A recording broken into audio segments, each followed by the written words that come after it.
Trauma and Triggers contains explicit content. Please check the show notes for details.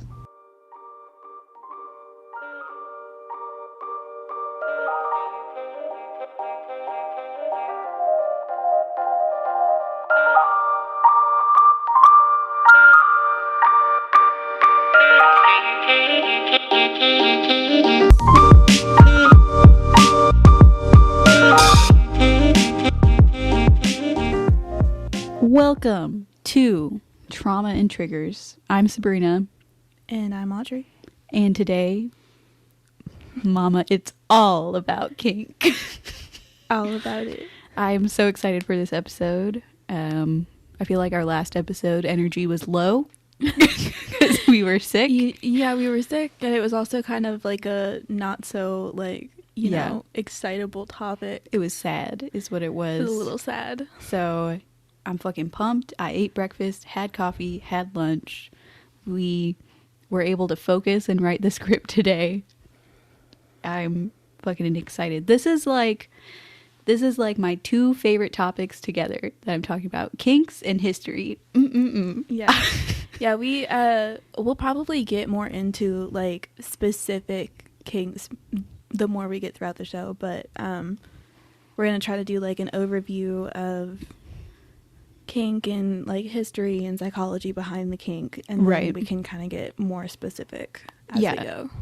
As we were writing the episode, we were like, every kink that we brought up, we were like, we could do a whole hour-long episode on all of these easily. So we love talking about this stuff. It's so much fun. Yeah, we'll talk about it in public at McDonald's. We never go to McDonald's. At work, actually. At work, we will sit at work and talk about this.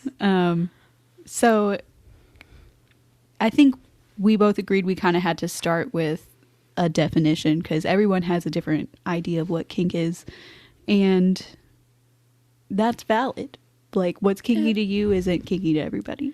Right. And I mean, the definition for kink is pretty broad. Yeah. I would say it like definitely envelops a lot of stuff because conventional sexual practices is like, who's to say, but also if we're thinking like very narrow-mindedly, I would say like my definition of conventional practices is like missionary, eye to eye, no extra stuff. Yeah. Like that's it. And if that's the case, like a lot of things are kinky, you know, like some people would be like, okay, doggy style. That was not planned. I love looking in your eyes and saying doggy style. Probably not the first time that's happened. Probably not. I feel like, you know, part of what makes this podcast great is we have kind of rehearsals of every episode because we talk about this stuff all the time. Yeah. It's not even like, it wasn't even until a few days ago that we were like, we're going to do this one. Yeah. It was just, we just like to talk about this stuff. Yeah. So we just decided after female sexual dysfunction, we needed joy in our life. Yeah. So let's get into it.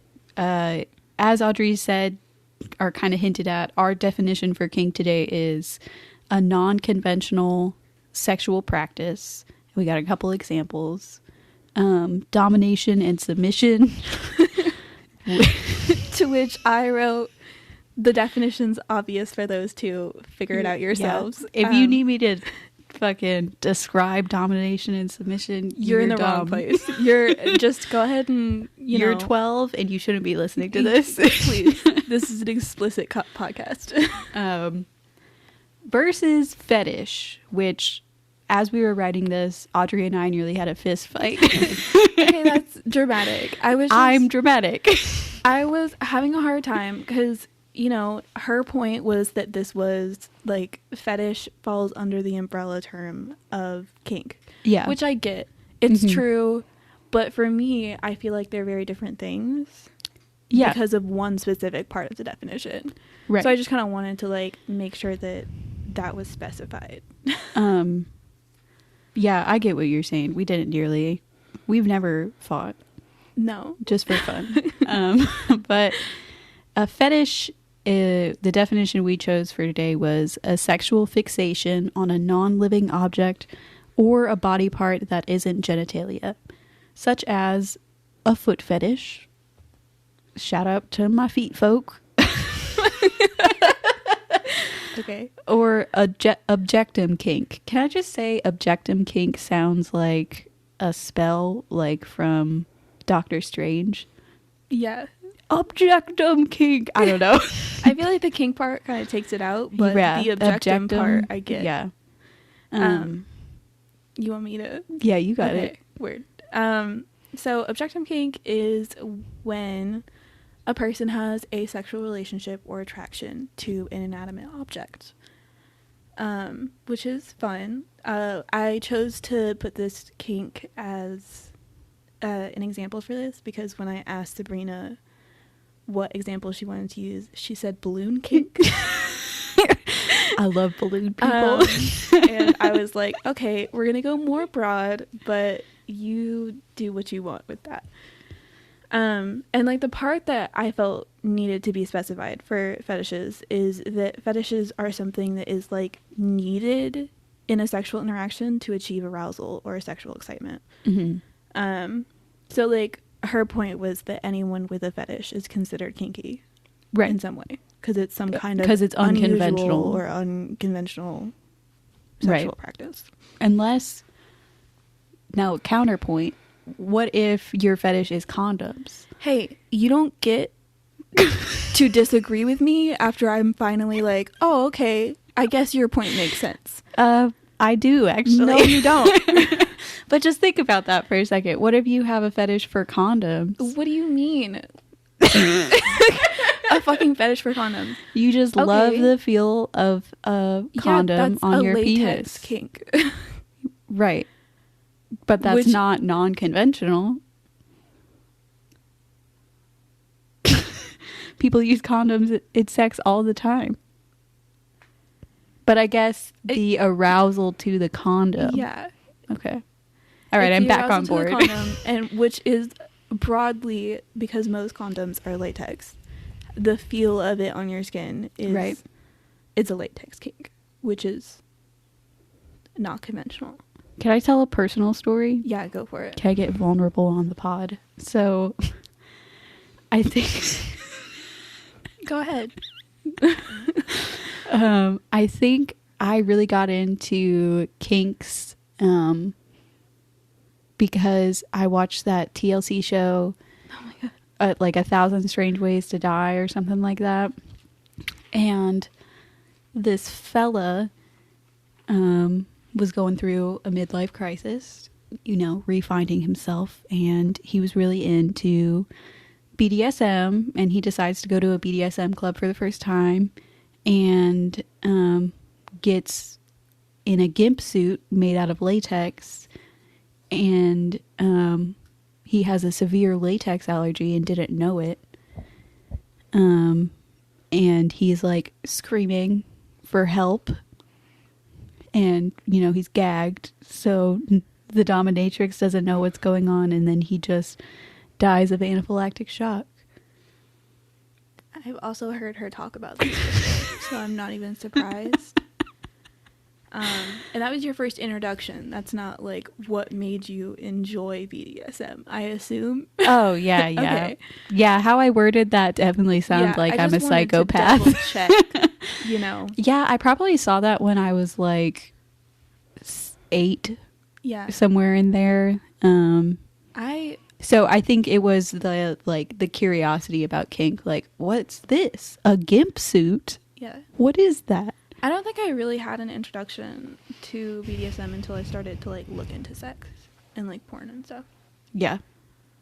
Hold on, I'm just unclasping my bra. Casually. Casually. You just want to be comfy. Yeah. Yeah. I don't know why I chose the business casual look today for myself. I'm still in my pajamas. I don't have a bra. I just was so excited today. I felt like I'm dressing for a job interview or something. Nice. So as has become our as has become our pattern on the podcast, I did a little research into the history of kink, which I have dubbed kinkstery. Ha ha. Ha ha. Not getting any laughs from That's okay. I can laugh at myself. All right. So our earliest known example of like a kinky thing or object was a dildo found in Germany. The name of the cave is probably Holy L's Cave. Fingers crossed. I'm looking at the way it's spelled, and it's not the way it sounds like it should be pronounced. Yeah. We'll never know. Yeah. We did the research today, so we'll never know. But this dildo, they've carbon dated it to at least 28,000 years ago. Which is impressive. Yeah. I mean, it's beautiful, I wonder if we can like post pictures of it on our social media and stuff, or if we'll get taken down. But it really is like beautiful, handcrafted, I think like quartz maybe. And it's polished. Somebody was using it. Somebody It was loved that dildo. I feel like they probably did make sure to get any like edges off for like physical reasons. They were probably like smoothing sure. that shit out long before it was But used. There are people who like to put knives inside of them, so maybe I feel like most of the time it's the handle yeah, of the knife, because I feel like because otherwise there'd there'd be a lot of people in the hospital. I do feel like that Yeah. is a particular kink that just generally results in near-death experiences. You know? Which is sexy.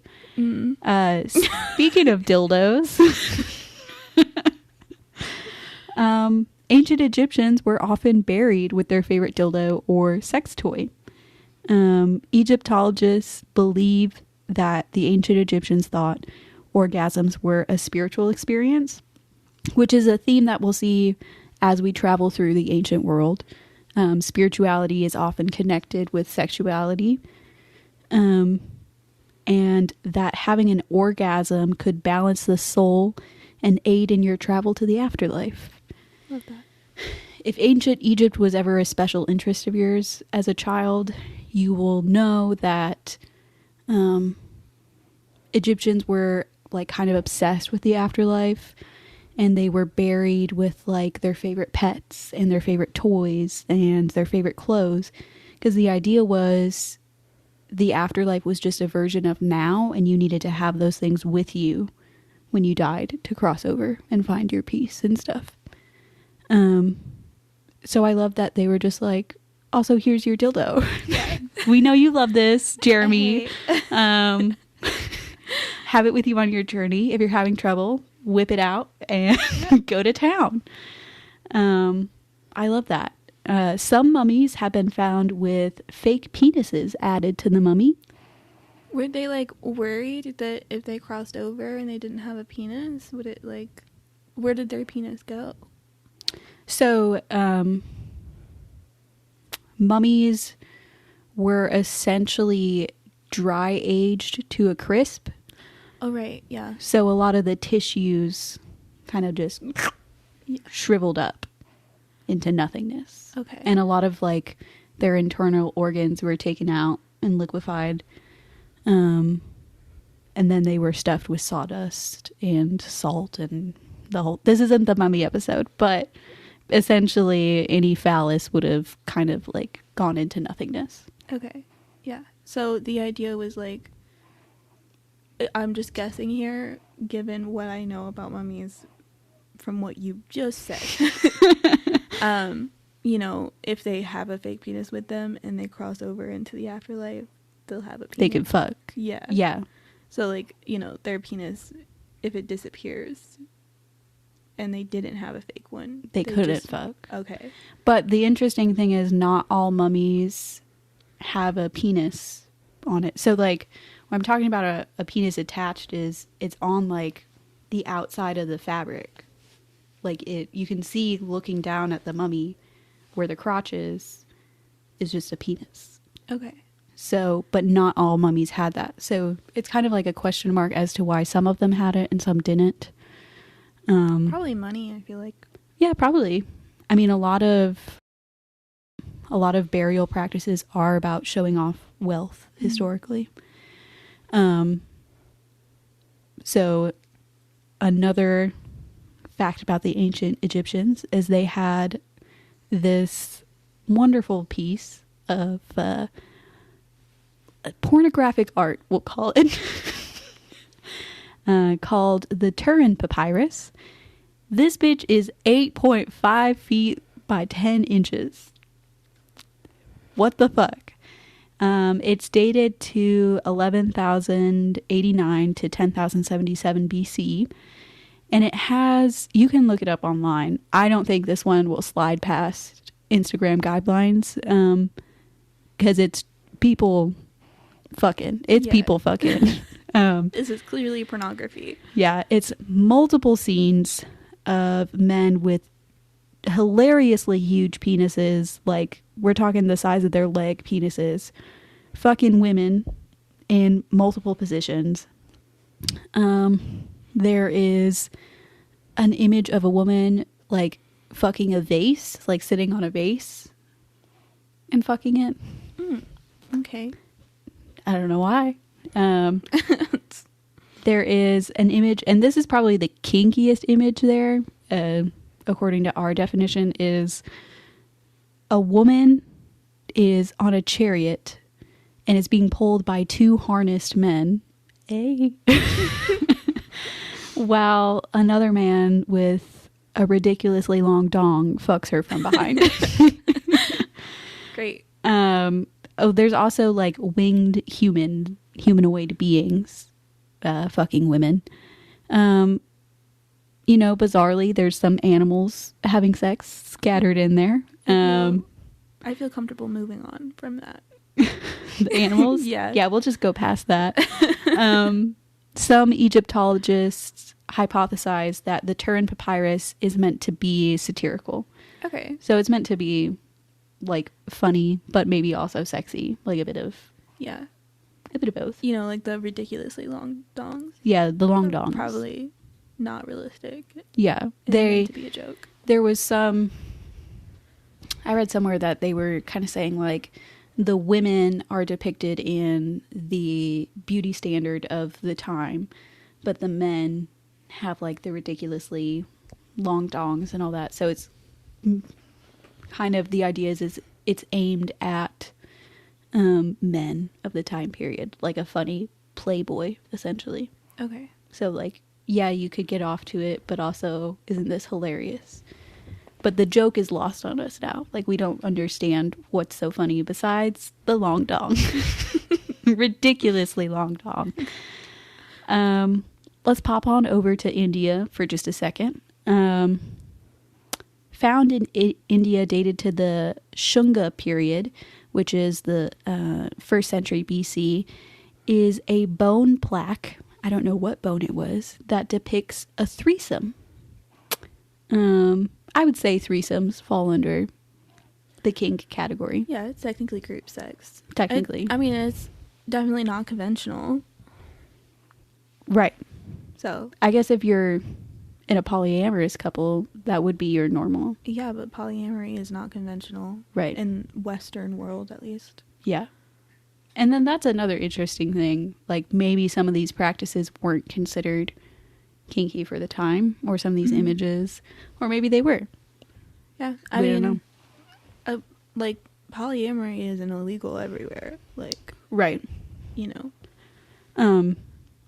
One reason I really wanted to get into the history and kind of pull up different examples of people being sexy and weird and kinky is I think there's a myth going on right now that we're all crazed sex freaks because of the internet. Because of our loose morals and Obama and whatever. You included Obama. Thanks, Obama. It's all his fault. It is. I just don't think that's true. I look back on history and I see people having similar sexual interests to me and to a lot of different people.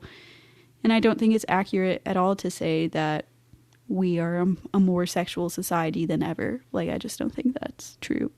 No. I don't. I think that, if anything, there was just, like, people have always been highly sexual, and then there was a period of time where it became, like, what's the word I'm looking for? Negative Yeah. or like perceived as wrong to be sexual. Yeah. Especially for women. Yeah. I read a couple articles that talked about throughout history some of the sexual repression that we see is after plagues that are spread by sexual contact. So some of that might be in response to, you know, everybody was getting sick and dying. Right. Because we were all fucking, let's stop. And like, you know, like the Renaissance era, I feel like was highly sexual. Oh, yeah. Like, and even in times when we think of the society being sexually repressed, you can see that that's not true, that they were having orgies, they were spanking and pissing on each other. I have this wonderful book. I wish I had brought it today while we were writing. My beautiful, wonderful, supportive husband got it for me. It's 1,001 Nudes Over 100 Years. Which I still haven't seen this book to this day. Like, I think you mentioned it to me like a year ago. Yeah, I got it for Christmas last year. And yeah. I still haven't seen it. And I sent it to you and blurred out the butt that's on the cover. Probably. That's probably what happened. But yeah, I'll bring it. It's amazing. Like, from 1840 is when we start taking pictures. And immediately in 1840, we're taking pictures of naked people with leashes around their neck on all fours doing sexy things. And immediately there's anti-pornography laws created. So it's like, yeah, we've been doing this for a long time, even in the time periods that we think of as pure. Anyway, rant aside, where was I? India? I have no further information about that. I don't know why. Let's go to ancient Rome. So at a place titled, which this is great. If I'm ever rich, this is what I'm going to call my house. Villa of the Mysteries. It's pretty good. You know what? I get it.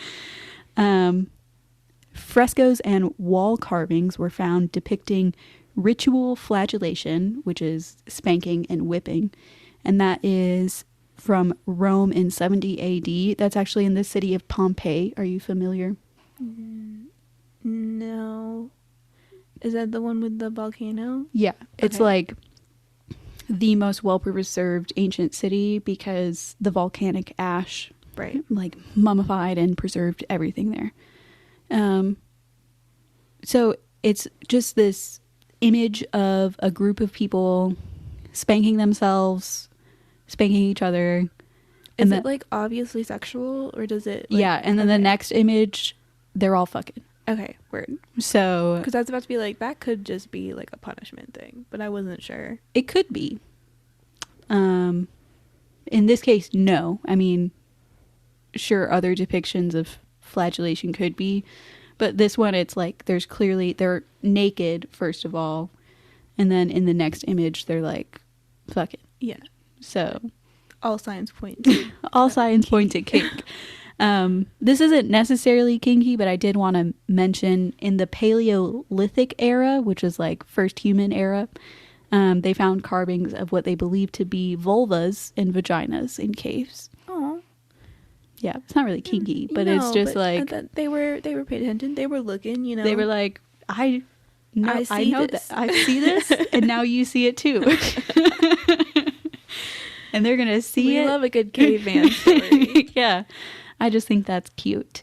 Once again, big time skip. We could talk about the ancient world and sex practices forever.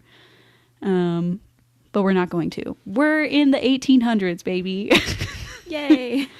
In the 1830s, strippers become a thing. Kind of the more traditional sense of stripper with the pole and the stripping. But they were called, and I love this, high steppers. Dinglings. The dinglings is fucked up. The way that people use that term now. Dinglings and teases. Have you ever heard of the dance the can? No. Okay, it's the dance where it's like they're wearing the big skirts and they link arms and they like kick. That's the can. And we kind of think of it as like an old traditional dance. Well, initially they weren't covering their vagina when they were doing that. Yeah, I feel like I've seen that as like more of a, what are those people called? Burlesque? Burlesque, yeah. Yeah. I think it was also a burlesque thing, but that would be an interesting episode, talking about the history of burlesque and stripping and kind of how they differ and how they're the same. Cool. But yeah, the just whole cooch was out. Great. During the can because they were wearing this underwear called combinations that didn't cover your genitalia, because you had so many skirts. So imagine taking off like 3 layers of skirts to go pee, when instead you could just spread your legs and squat over a chamber pot. Okay, yeah, that's fair. So so for me, I just have to say, I don't understand what the point of that kind of underwear is, because just don't wear underwear, you know what I mean? Right. Like, for me, that makes more sense to just not wear underwear. Well, the point of it was washing clothes was hard, so the underwear you were wearing was like cheaper cotton or linen, and you could wash that easily and regularly, and your outerwear that you were wearing was like wools and silk that would cost more to wash. Right. So you would just wash what was close to your body regularly, and then your outerwear like every month or so, or every couple months. Right. So I guess there was like some protective barrier, because like there were some bits that were still out, obviously, if they didn't completely cover. Right. You know. It's like the bottom of the... Okay. Do you see what, like, it covered the thighs and the butt, but like the bottom part of the butt and the vagina. Wow. So it like went over your thighs. Yeah, it's but kind then of you like just had like crotchless panties the rest of the way. Yeah, it's kind of like a romper. It would go to your knees, pretty much. Go all the way up your thighs. This is so fascinating. Go, like kind of a tank top or maybe short sleeve, depending on it. And it would just be like crotchless. Wow. A crotchless romper. Let's bring it back, ladies. I don't think I would want that, to be honest with you. No, not by itself. That's a lot of fabric. You know? Imagine if I were wearing a crotchless romper sitting on your couch right now. Bare cooch on leather. Well, I mean, I don't even mean like alone, because obviously that would not be appropriate in today's society. But like, I don't like underwear to begin with. So like, why would I have a whole fucking shebang and then just like crotchless? That seems pointless to me. Yeah, I think just go naked. Yeah, just go naked. So I personally am against bringing that back. I think that's stupid. I think it would just be fun every now and again. Yeah, you do what you want to do. Yeah, we got off topic there. A little bit. Sorry. I'm almost done with the history. Don't lie to them. Yeah, oh no, I'm not. So I'm seeing what you're seeing, bitch. What the fuck do you We're mean? looking at the same script right now. Okay.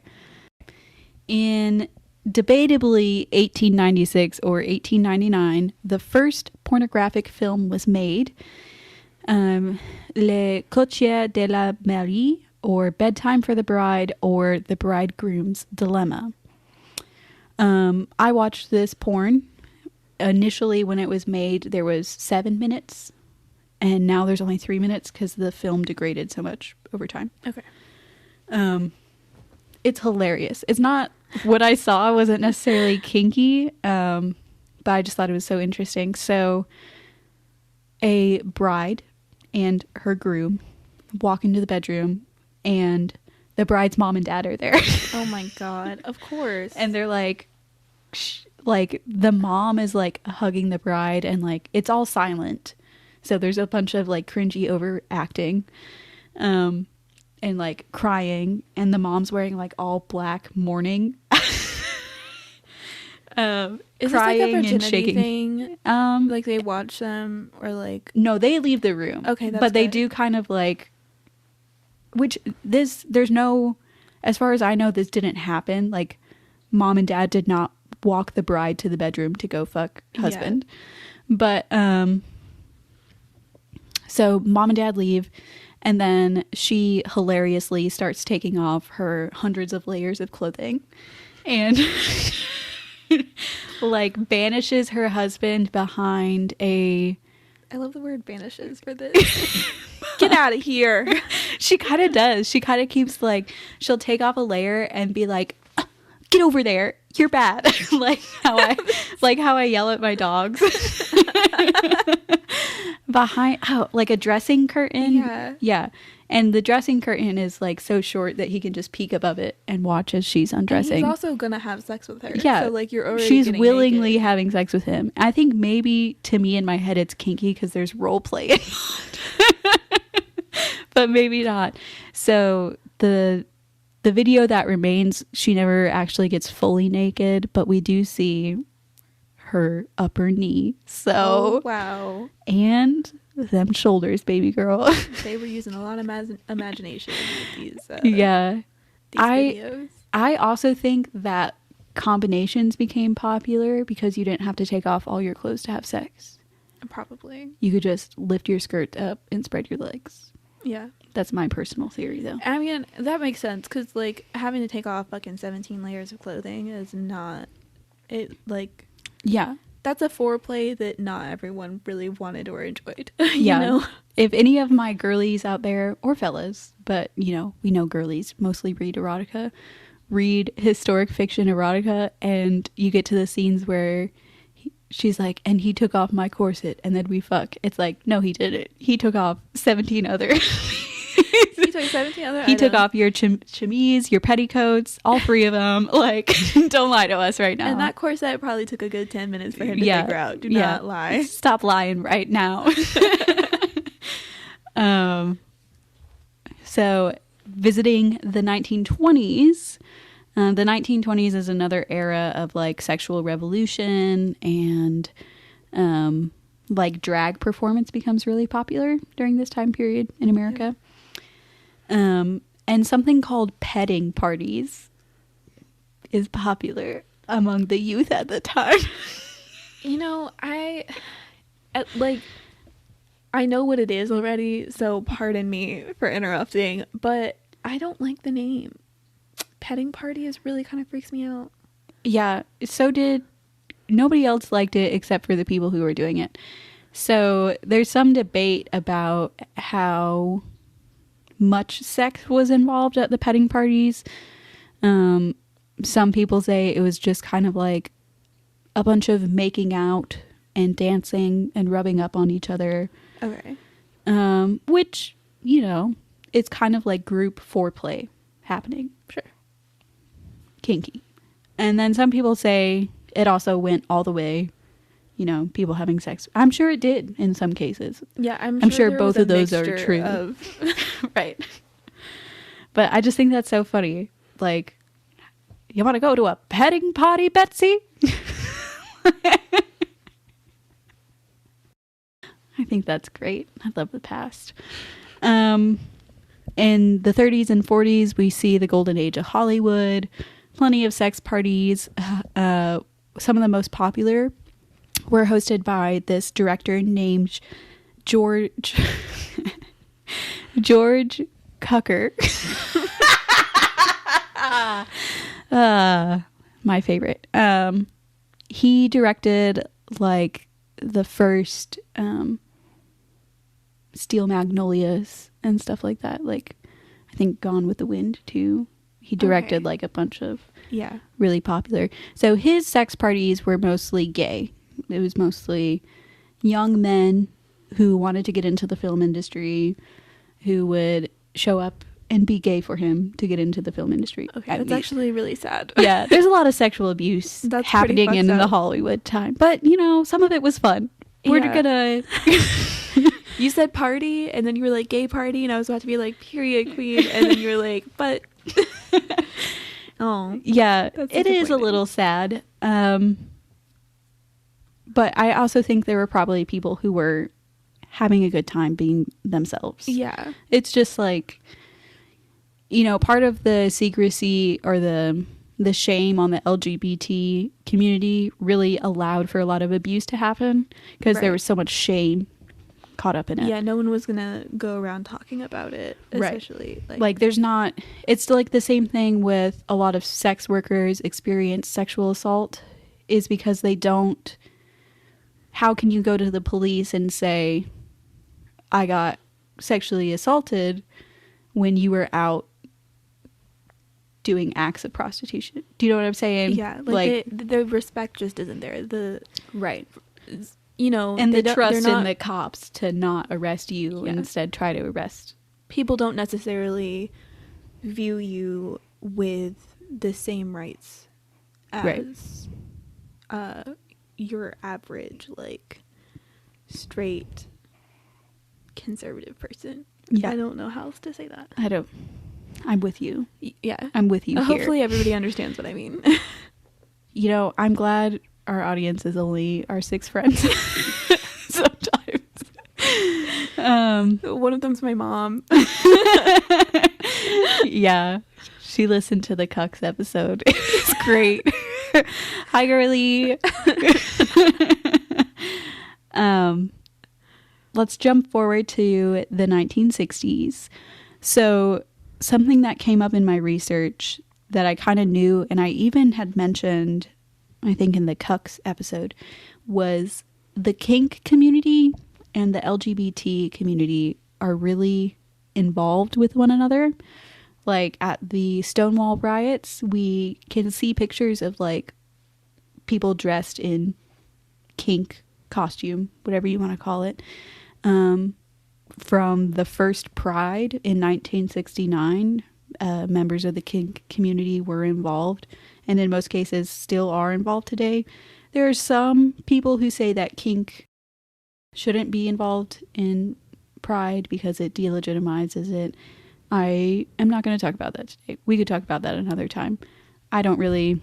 I just want to input that I don't personally believe that there's like a major connection.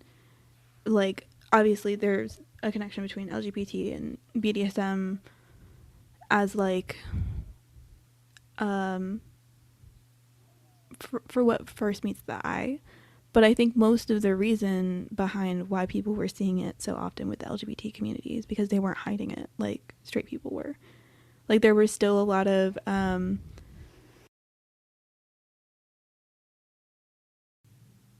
there was an air of like, if you do this you're wrong. Mm-hmm. And since the LGBT community was already kind of banished socially in some ways, Mm-hmm. their need to hide that part of themselves wasn't there. Yeah. And so I feel like that's why we see it more often, but I don't think that being in the LGBT community is necessarily an indicator that you're more likely to be into BDSM.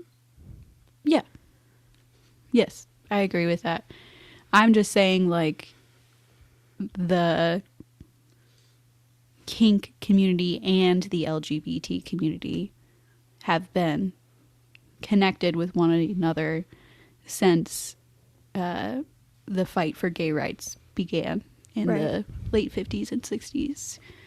I don't really... That would be interesting to look into if being gay makes it more likely for you to be into kink or not. I didn't really talk about it a whole lot in the psychology part of this podcast, so I'm just going to go ahead and talk about some of it now. But there's a lot of research done on like how demographics relate to BDSM, and there's not any like significant indicators or like connections between like gender, race, sexuality. Okay. So, no, not really. Not really. Interesting. skipping forward to the 1980s. The sexualization of feet as a result of sexually transmitted epidemics. Great. And there is a peer-reviewed article, we love to see it, in the National Library of Medicine. I think the title of it is The Sexualization of Feet as a Result of Sexually Transmitted Epidemics. I'm not going to go into all of it because we're at 40 minutes of me talking about this already. Oh my god. But Everybody get ready for another hour and a half. it's going to be another long one. But basically, let me sum up what that article was talking about. They weren't just talking about the AIDS epidemic in the 80s, but they actually talk about like a syphilis epidemic in I think the 1600s, and then one more epidemic before that. And then after that, we see a lot of literature, pornographic materials, movies, media, sexualizing feet. And the theory behind it is kind of like genitalia sex is no longer safe during an epidemic, or no longer viewed as safe, so people turn to feet. Mm-hmm. Not hands. Not hands. Fuck your feet. hands. No, don't fuck your hands. Fuck your feet. It's a very interesting article. If you're enjoying this podcast, I think you would enjoy reading the article. But yeah, I just think that's interesting. How we seem to turn to feet as just general humans after a sexual epidemic. I can't remember the statistic now, but like men who were alive during the AIDS epidemic have a significantly higher rate of foot fetishism than men now. Interesting. You look disappointed. I'm not disappointed. I really I don't have anything you know, if you're into feet, you're into feet, and that's cool. Yeah. Yeah. Love them. We gotta have them in my mouth. So that last part is a joke for legal reasons. Okay. So in the 90s, EDM and rave culture kind of starts and is very much popularized in Berlin. After the wall fell in Berlin, uniting East and West Germany, just like freedom and like excitement and kind of like a societal release of rage over what had been going on for decades was going on, and people were just throwing sex parties in Berlin, raving out, and they still do today. Like the best sex clubs in the world are, I mean, I've never been, but they should all be in Berlin. Like if you're kinky and you want to go to a sex club, go to Berlin. And then I couldn't find a lot about the early 2000s in kink. I was having a hard time finding stuff about that. So we kind of entered the 50 Shades of Grey era of kink and BDSM, where now you can say BDSM to anybody and they kind of know what it is a little bit. Yeah. I mean, there's a lot of misconceptions because of 50 Shades. Which we are going to talk about. We'll get into that. We actually, one of our first ideas for this podcast was to have an episode called 50 Shades of Fucked Up, where we watch 50 Shades of Grey and critique it, which we might still do. I think that would be hilarious. But yeah, I feel like 50 Shades of Grey did not help anybody except for like maybe kind of normalizing it a little bit. Yeah, let me be clear. I have never watched a 50 Shades of Grey movie. I've never fully read a book. So my knowledge of it is all kind of public perception. I think sometimes, I don't know what the movie got so wrong that people were upset about. But I think as a person who reads erotica, you sometimes have to be like, this is a fantasy. This isn't how actual real life BDSM would happen in a safe, sane, consensual way. So I don't know if that's people's issue with 50 Shades. Yeah, I think that's definitely some of it. I don't think that, you know, like there's a way to have something be a fantasy, and there's I think that the author and the director, they had like some safe practices, but they weren't really to the extent that they should have been, or like represented that process well in any way, shape, or form. But there was no, like, it seemed it was enough that if you don't have any like information about BDSM, you would just believe that that was the case, you know. Gotcha. I feel like for the time, people were so uneducated about the topic that people are easily gonna believe whatever they hear.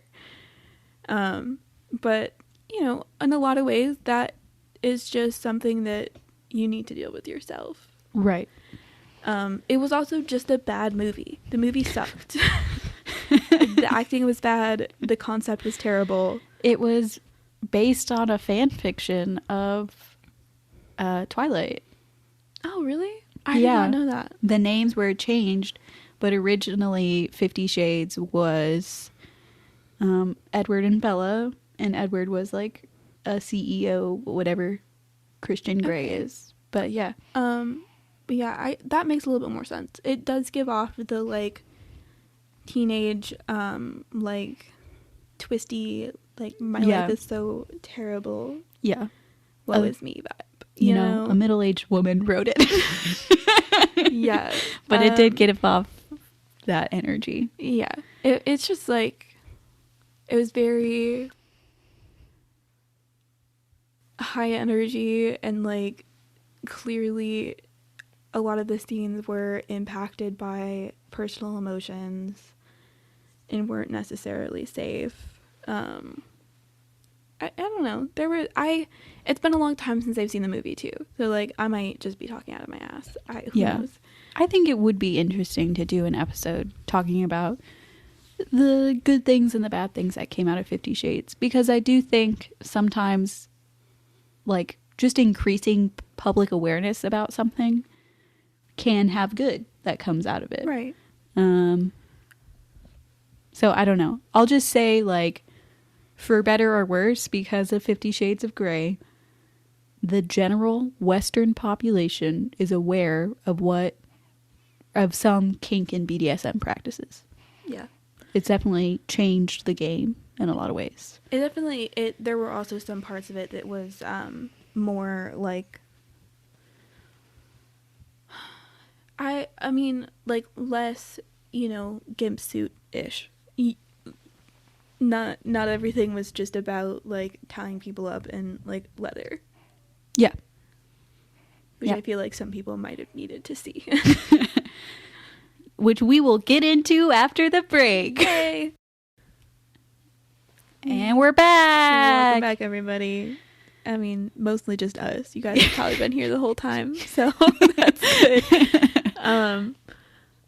Thanks for not leaving if you haven't left. If you have left, I hope you die. Screw you. You're just not supporting women is what you're doing if you've left. Jesus. It's hard living in a world of sexism. I know. They're just trying to keep two young, bright, talented women down.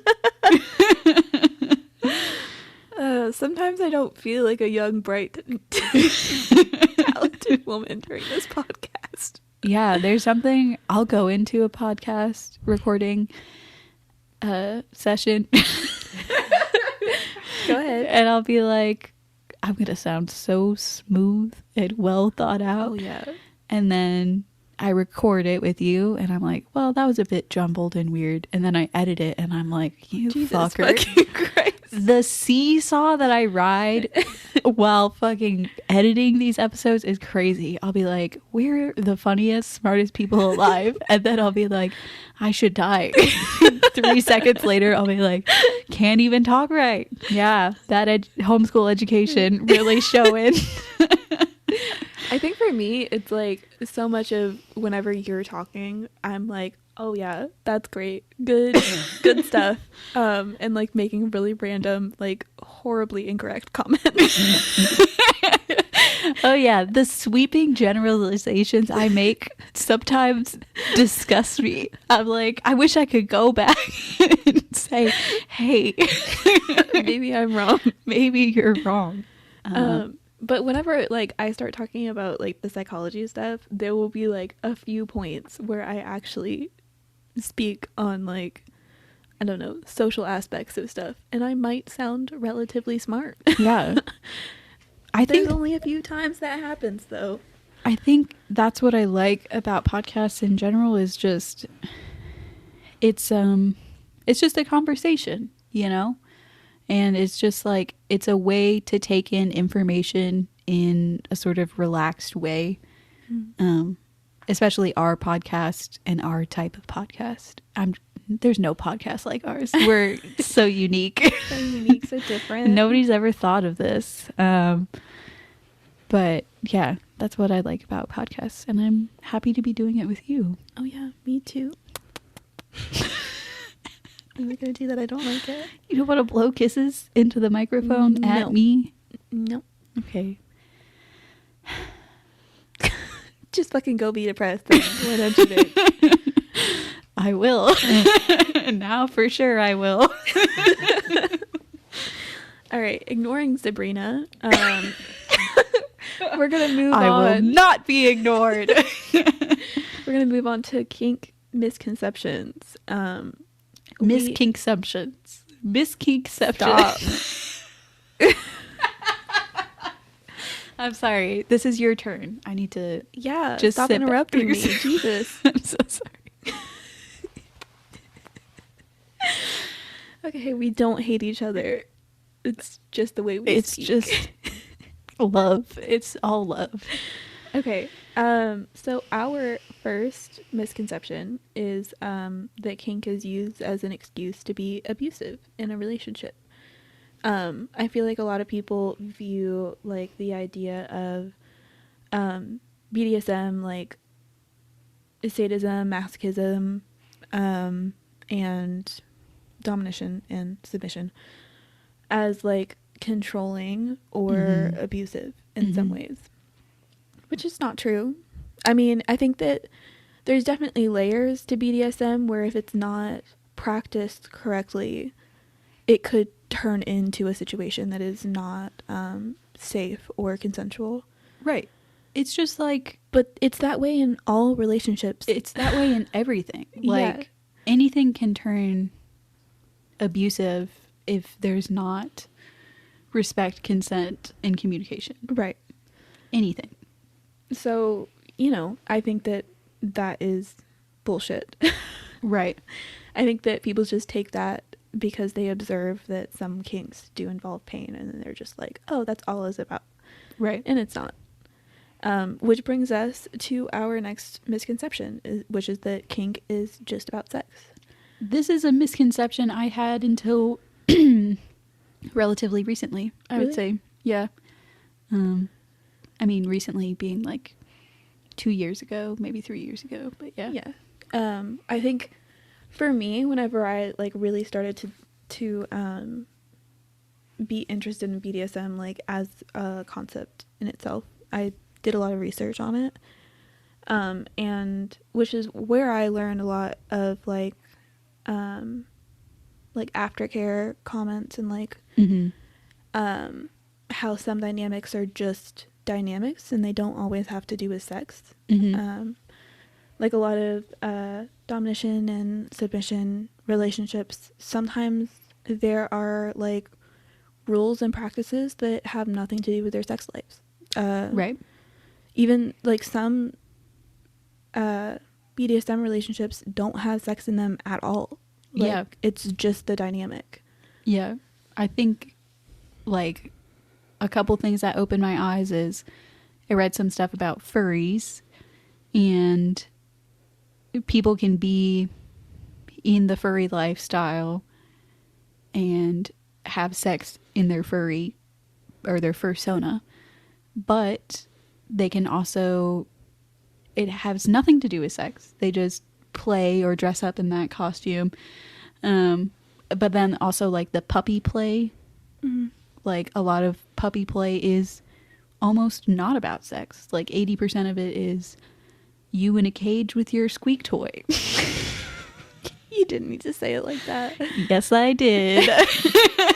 Yeah, I think Which that, is just eye-opening. yeah, And that, and you know, just to make everybody a little bit more uncomfortable, I'm just gonna mention caregivers and age play. oh yeah, age play. Because there is definitely a lot to that relationship that is not sexual, like, Right. at all.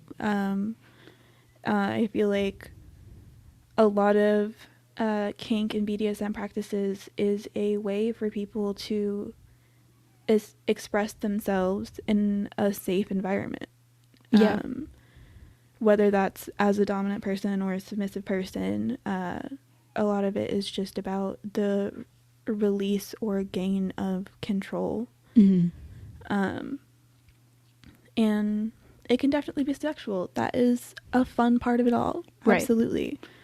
But I think that when people think about it as just a sex thing, it takes a lot of the, I don't know, wholesomeness out of it. Because I think it's a really good thing. I think it can be very helpful for people. Yeah. I think it's kind of, I said in our last episode, you know, kinks are so interesting and awesome and wholesome because it's people kind of playing together and sharing a mutual interest and having awesome human connection.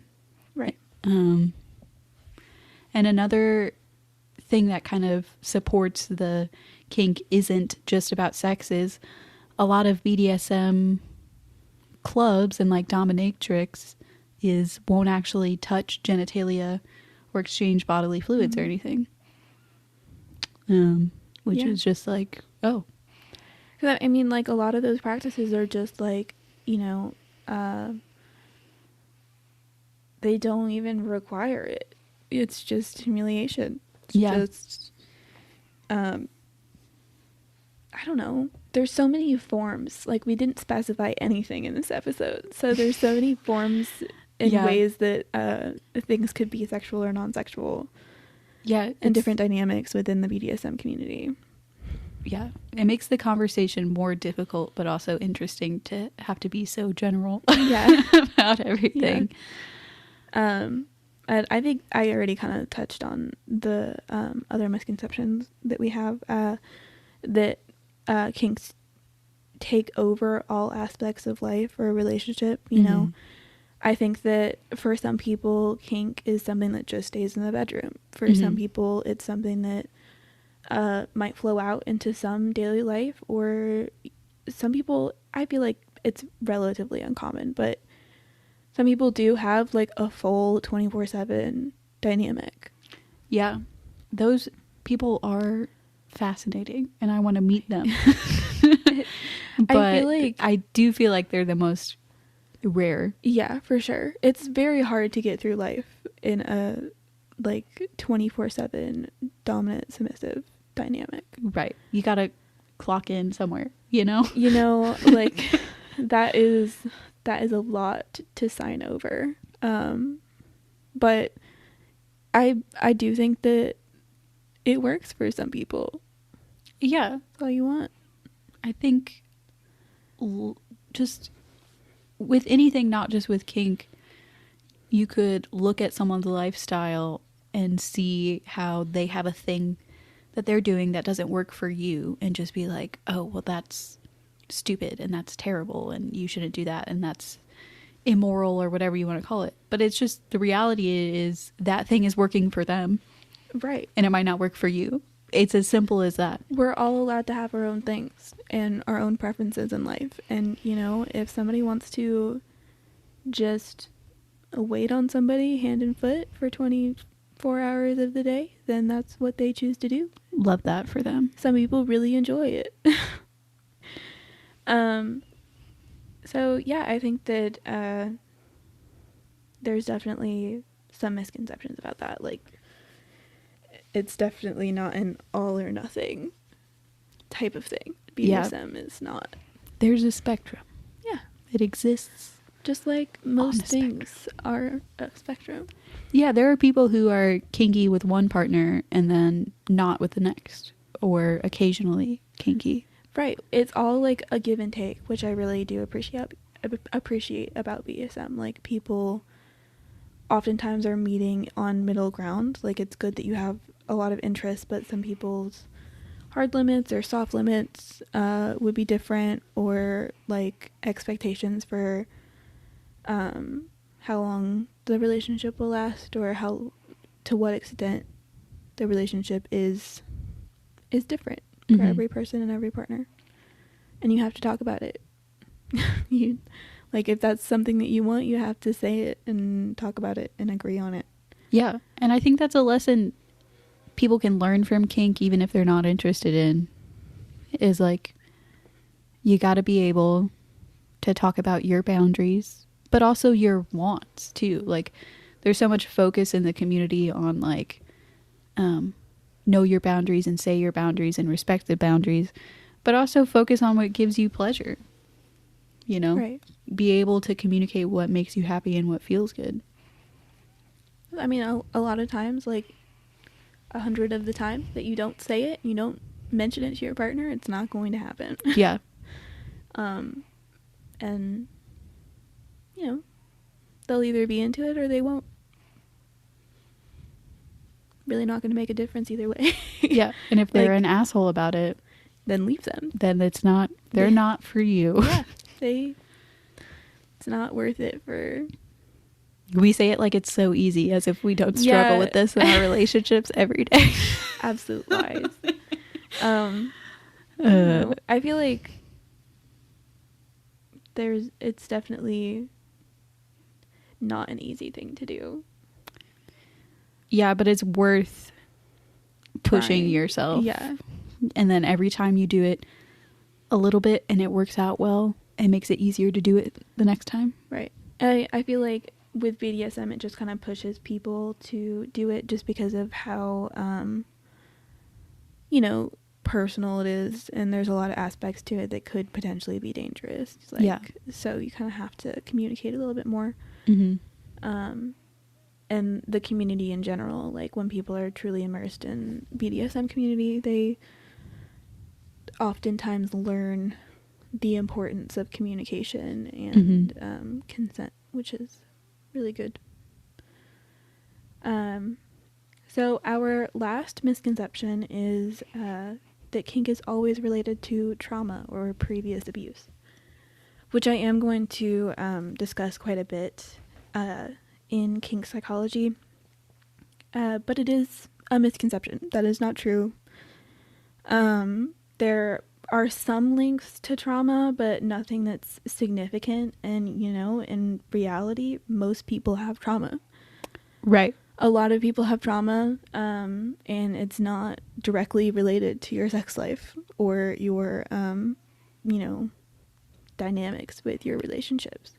And even if it is related to trauma, it doesn't delegitimize it or make it a shameful thing, or it shouldn't, you know. I can imagine that it would be very hard to have trauma related to your sexual interests. Like, I can imagine that would cause a lot of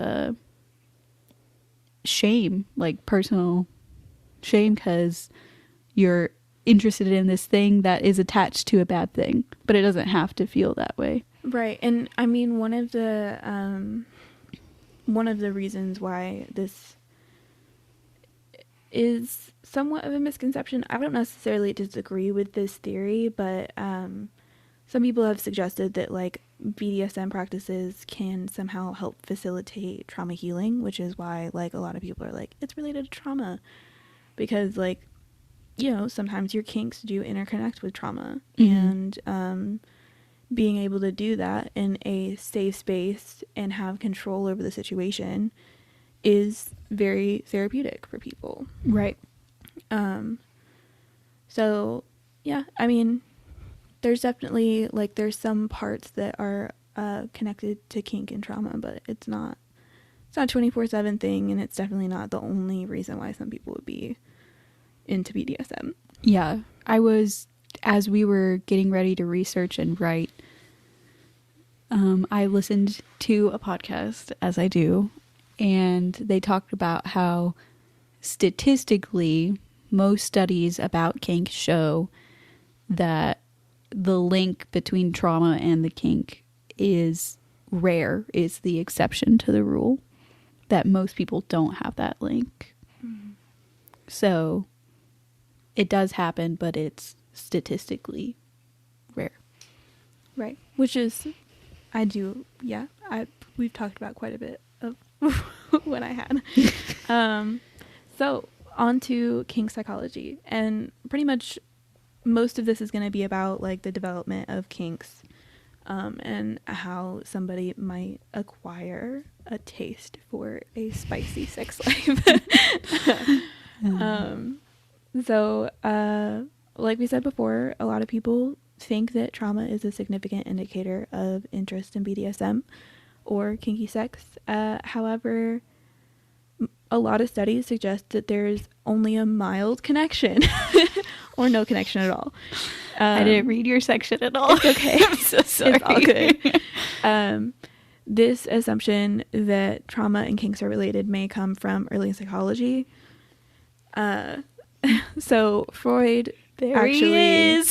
This motherfucker. My guy. 1970s Freud. Every time. So this guy suggested that BDSM activities are driven by an unconscious negative reenactment pattern in which people seek out destructive situations that feel familiar with their previous trauma. So he's basically just like, yeah, you guys just want to do this because you've been traumatized already, which I feel like we kind of touched on a little bit with some of what we talked about with Freud earlier, where he was like, some of the reason for hysteria or something like that was sexual trauma, primarily incest. Yeah. So he's kind of just always had this like outlook that anything unusual with somebody's sexual behavior is just related to trauma. Right. And some people also suggested that BDSM practices facilitate trauma healing. And this, in my personal opinion, I feel like does have some standing. Like I get where they're coming from. Not particularly due to like the sexual aspect of BDSM, but more just like the amount of communication and consent and allowing somebody a safe space to trust, which might be difficult for somebody who has had a previous trauma to do in like a different setting or a different relationship where there might be less communication or trust. But you can have good communication and trust in a non-kinky relationship. Like, I just feel like some aspects of BDSM encourage that right off the bat. Yeah, I also think, I'll be making a lot of generalizing statements right now. Okay, let me just say that up top. I think I agree with you that it can be healing, but I think a lot of things can be healing, and I think people only have an issue with it because it's a sexual thing. Like it's a strange sexual practice, where if you said like not having to cook dinner was healing for me because my parents made me cook dinner all the time or what have you, people will be like, oh, okay, I'm glad that's healing for you. But if you're like, my kinky relationship is healing for me, people are gonna be like, whoa, you're fucked up. Like, and you know, you're right. I do think that's true in a lot of situations. People just don't get it, and if you don't get it, I don't know how to help you, but yeah, I sometimes can't you just make have you to open your mind. Yeah, you just have to be non-judgmental to fully like understand and respect like this type of community, which for us is not hard at all. Right. When you've been not dabbling. All right. When you've been interested in it for, you know, since you were 8. Yeah. It's not hard to be open-minded to it. Yeah. Because, I mean, obviously, neither of us are completely interested in all of the kinks that exist in the world. But, like, we can understand and come from a different point of view where it's like, if you're into it, you're into it. And, like, that's fine. It doesn't affect my life. Mm-hmm. Doesn't change anything for me. I can be chill with you. You know, as long as nobody involves me in their sexual relationship against my will, I'm good. Right. Which is rare. It's rare that that happens. Yeah. And it doesn't feel like it should be. Like, it feels like are you saying it's rare that people involve you in their sexual life, or it's rare that people have the same thought process? Honestly, both. Yeah. I mean, I don't think that very many people are out here just like, hey Audrey, like, get in on me this without cuck. asking. Like, that's not common. But some of it might just be like because of the people I'm around, like not very many of them would be like, ugh, BDSM, that's gross. You know, I don't have any people like that around me. Mm-hmm. So I don't have to experience that very much, but I know there's plenty of people like that exist in the world, especially where we live. Like, that's just definitely not uncommon. People are weird, man. Why do you give a fuck? Like, why do they care? I don't know. Maybe we should challenge ourselves and do an episode about that. I feel like it's jealousy. Some of it I feel like is envy. Yeah, I think so. Not necessarily of the sex, but just being able to be more free with your like body and with your emotions, and then not feeling like you have that ability. Yeah, I imagine see that would cause quite a bit of envy and anger. I mean, we could sit here and hypothesize about 100 different reasons. Yeah, we probably shouldn't do that right now. This is already a long episode. We're at an hour. Okay, nice. We don't have that much left, but we're probably going to talk for a little while. Probably it's what we do. Yeah. Okay, so moving on to attachment styles. There's also been some studies surrounding the BDSM community and attachment styles. People in the BDSM community are actually more likely to have secure or anxious attachment styles. Secure attachment styles were more common in the BDSM community overall when compared to not BDSM. Mm-hmm. And that was like specifically, they saw it was more common with dominance, which I thought was pretty interesting. But yeah. So attachment styles, I've heard people talking about them, and I know that there's like anxious, secure, and avoidant, and probably some other ones. There's 4, but I don't fully understand them. So if you could explain to me and our audience. Absolutely. So the 4 are secure, anxious, avoidant, and disorganized, which has a few other names. Like sometimes it's anxious avoidant, sometimes it's disorganized, sometimes it's fearful attached or something like that. But secure attachment this is all in comparison to adults. We're just going to go with adults here because a lot of attachment style theories are based on babies and like toddlers.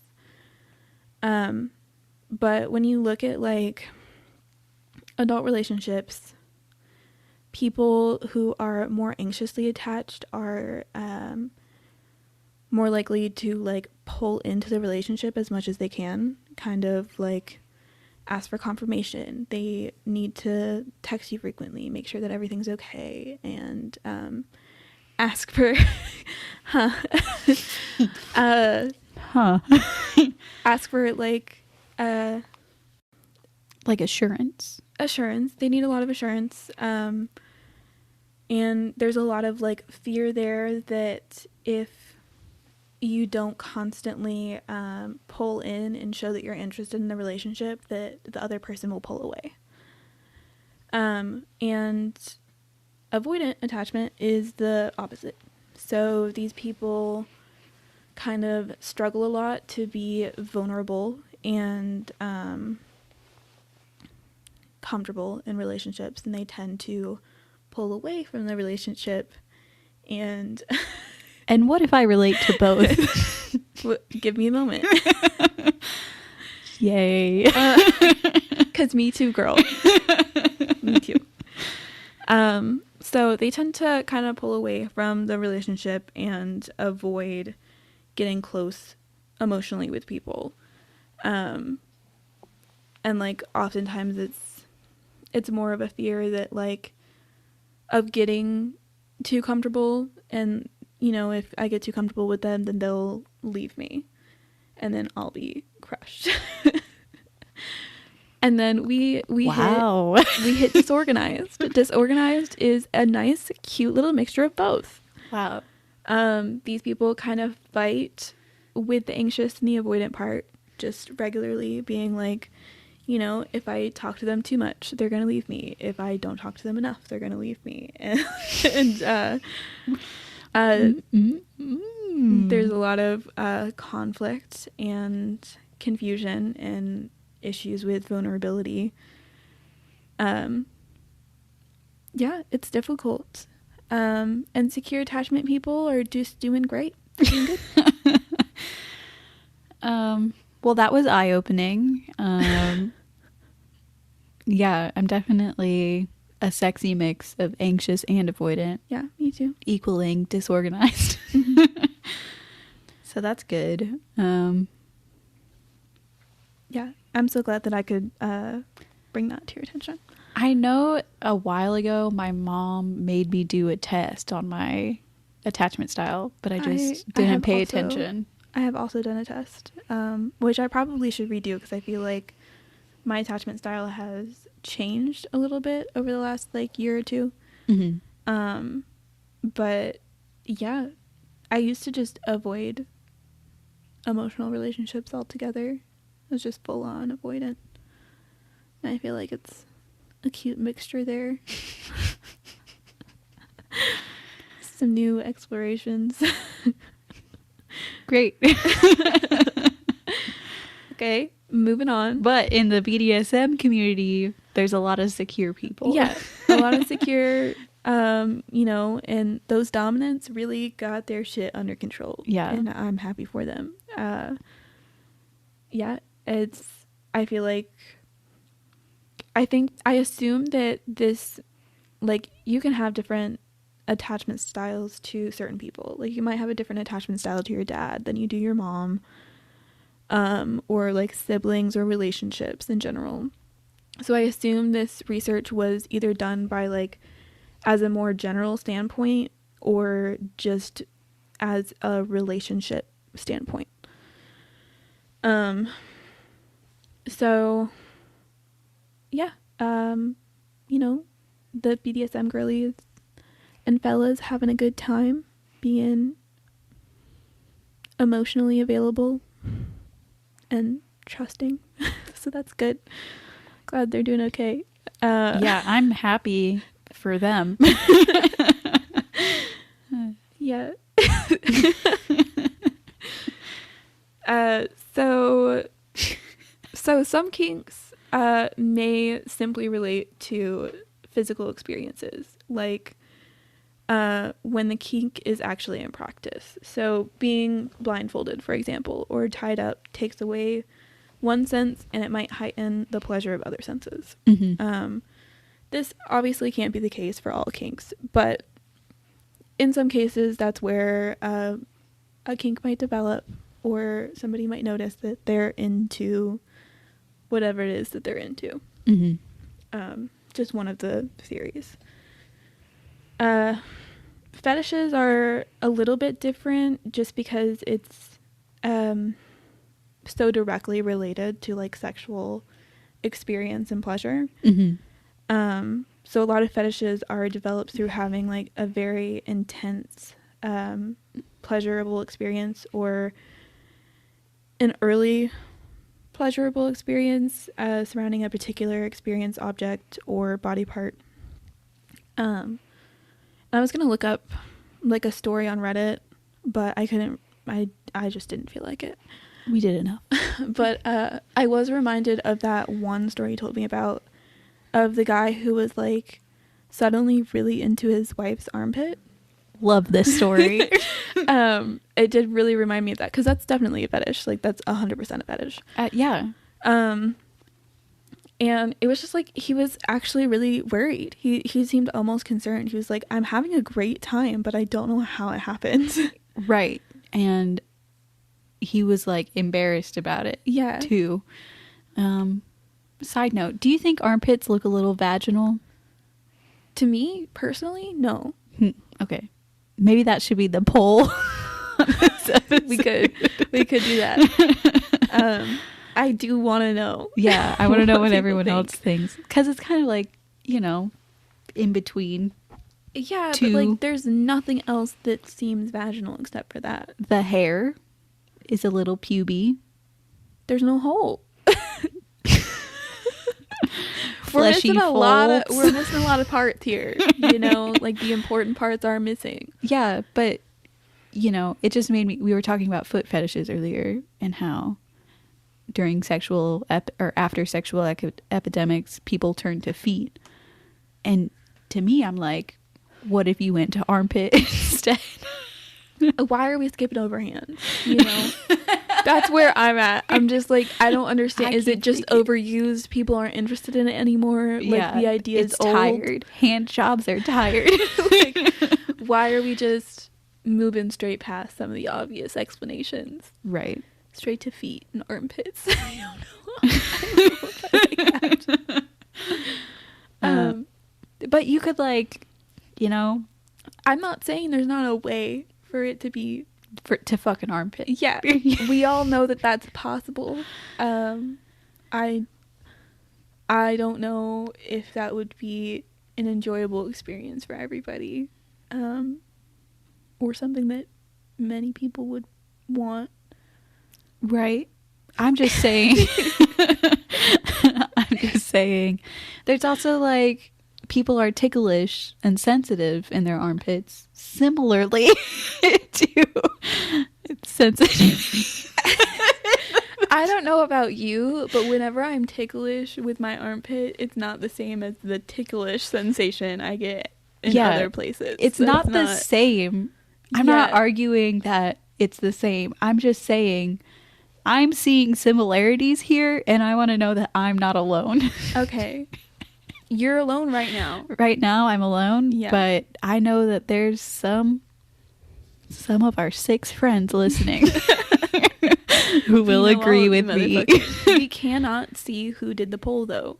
So that's true. We can guess based off of text messages we receive. Absolutely. When you're listening to the episode. But, yeah, it's all anonymous. If you want to fuck an armpit, I won't tell anybody. It'll just be us that knows. I feel like I got us off topic there. It's okay. That was the end of my... Oh, I did want to say about balloons. Your last point was fetishes are developed through having intense pleasure or blah, blah, blah. That one. Mm-hmm. So, I read this a while ago, but a lot of people who have balloon fetishes are people who were born when balloons first started becoming a thing and like a common decoration. So they were born in like late 50s and stuff. So some people have made the connection that, you know, seeing a balloon for the first time during a birthday party while they were becoming like new and stuff made balloons sexy to him. That's interesting. Yeah, I mean, and in some ways, like, the way fetishes develop are oddly similar to the way phobias develop. That's interesting. Like, I don't, you know, it's just like a random thing, like the difference between like somebody being terrified of clowns after having like a terrible experience with clowns as a child, or being aroused by them. Yeah, like it's a very slight difference. Well, I remember a while ago reading an article about how fear and arousal can be very similar, similar physiological experiences, like, heart racing, sweating, erection. Did you see some kind of like erection thing with fear? Yeah, you can get a fear erection. Wow. You can. I mean, I knew that it was possible, but I didn't think that it was like something that was like acknowledged as a thing. I don't know how common it is, but it's just like your blood pumping and stuff, pushing blood to your genitals can cause erections. And I know that there's people who have been, this is a little sad, but people who have been sexually assaulted who don't want to have sex but experience an orgasm. Right. Because of their body protecting itself by getting aroused, and the fear linking to arousal and stuff like that. So physiologically, fear and arousal can feel pretty similar. So that makes sense that phobias and fetishes can develop very similarly. Yeah. Wow. It's crazy. We're scientists. Amazing. Just made a connection multiple people have made already. Unique, individual, creative scientists. We are experts in the field.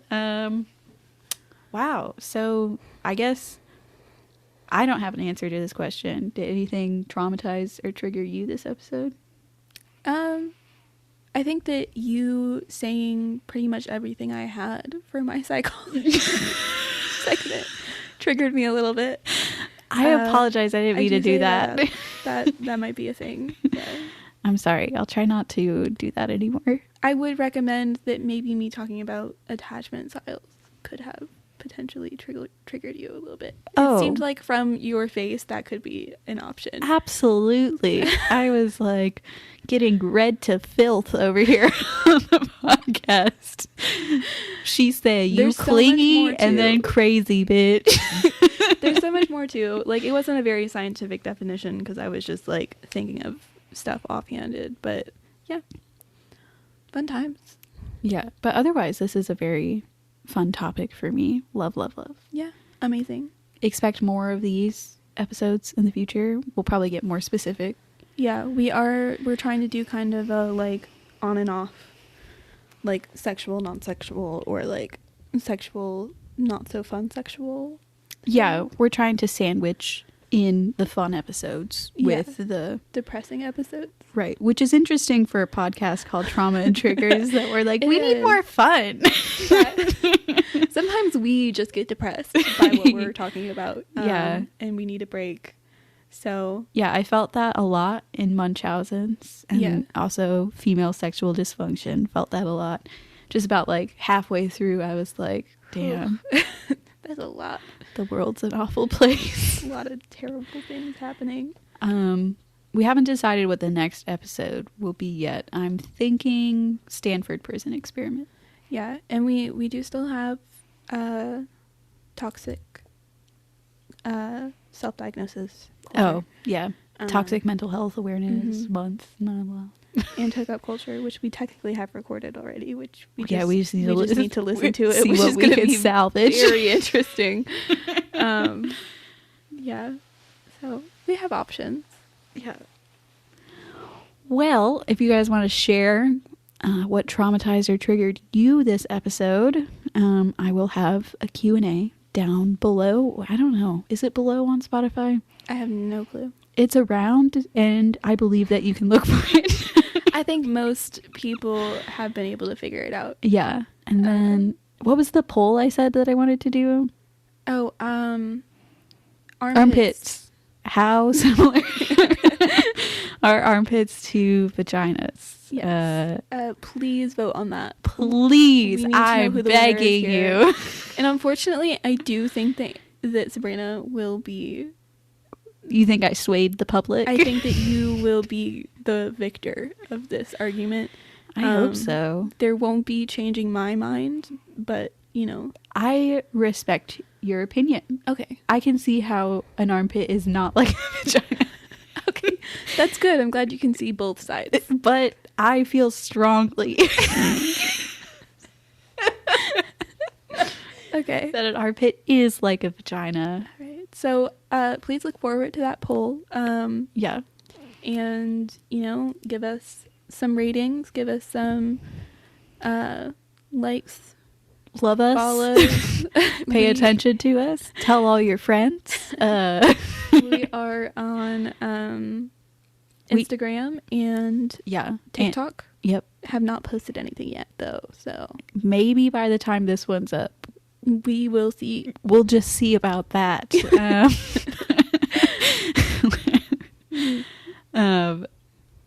Oh, we have an email. We do. What do you mean Oh, we have an email? You said that, and I was like, "Oh, you just remembered suddenly that we had received an email." Oh, no. And I was like, "Whoa, that's crazy." Yeah, if you have anything that you want to share with us, any stories that relate to episodes, anything like that, we'd love to hear about it and talk about it on the podcast. All of our @s are at Trauma and Triggers. Yeah. And our email is Gmail. Yes. And we should be for real on all of the podcasting platforms. Yeah. Got Apple Podcast. All the other ones. What was it? Fucking iHeartRadio. Yeah, our Heart Radio. You stupid bitch. Castbox.